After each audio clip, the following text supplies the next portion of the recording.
Indian blogger নন্দিনীর আরও একটি ভিডিওতে সকলকে স্বাগত জানাই। বন্ধুরা, আশা করি সবাই ভালো আছেন, সুস্থ আছেন।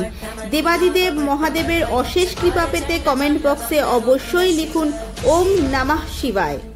এই পর্বের বিষয় হলো 2024 সালের নীল ষষ্ঠী পূজা কবে। 11 না 12 এপ্রিল নীল ষষ্ঠী পূজার সহজ পদ্ধতি, নীল ষষ্ঠী পূজার উপকরণ, নীল ষষ্ঠী পূজার সম্পূর্ণ সময়সূচি, বাতিদানের শুভ সময়, এদিন কি খাবেন, সমস্ত কিছুই থাকবে এই একই ভিডিওতে।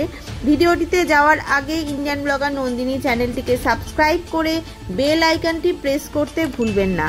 লাইক, কমেন্ট এবং শেয়ার করে দেবেন।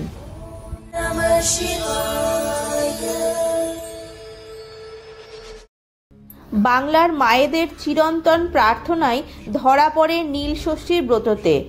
দম্পতিরা সন্তান লাভের জন্য এই নীল ষষ্ঠীর ব্রত পালন করে থাকেন। চলুন এবার জেনে নেওয়া যাক 2024 সালে বাংলা 1430 বঙ্গাব্দে নীল ষষ্ঠী পূজা কবে পালন করা হচ্ছে।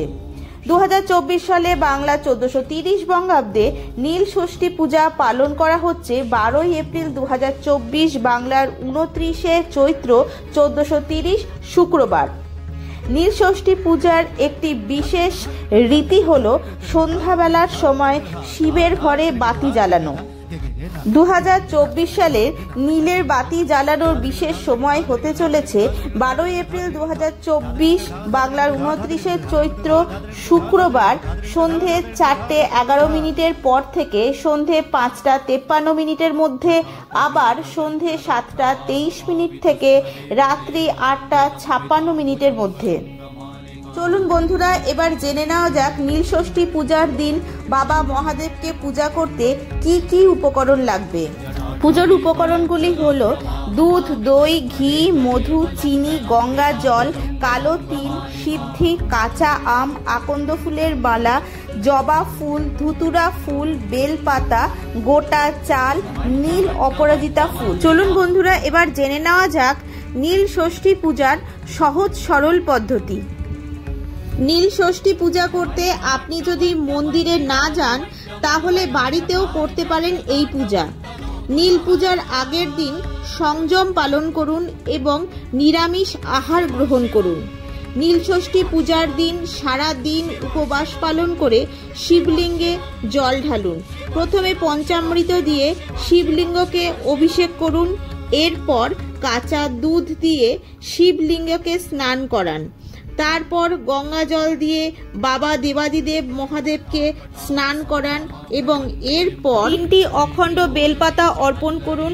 এছাড়াও সাদা চন্দন ফুল ও কাঁচা আম নিবেদন করে পূজা করুন। অবশেষে সন্তানের মঙ্গল কামনা করে একটি ঘিয়ের প্রদীপ জ্বালিয়ে দিন।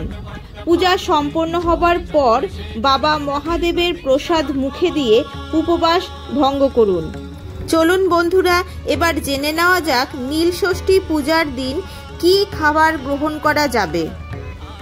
নীল ষষ্ঠীর পূজা সম্পন্ন হবার পর প্রথমে বাবা মহাদেবের প্রসাদ গ্রহণ করে উপবাস ভঙ্গ করুন এবং রাতে সাবু মাখা, ফল, মিষ্টি ও ময়দার তৈরি নিরামিষ আহার গ্রহণ করতে পারেন।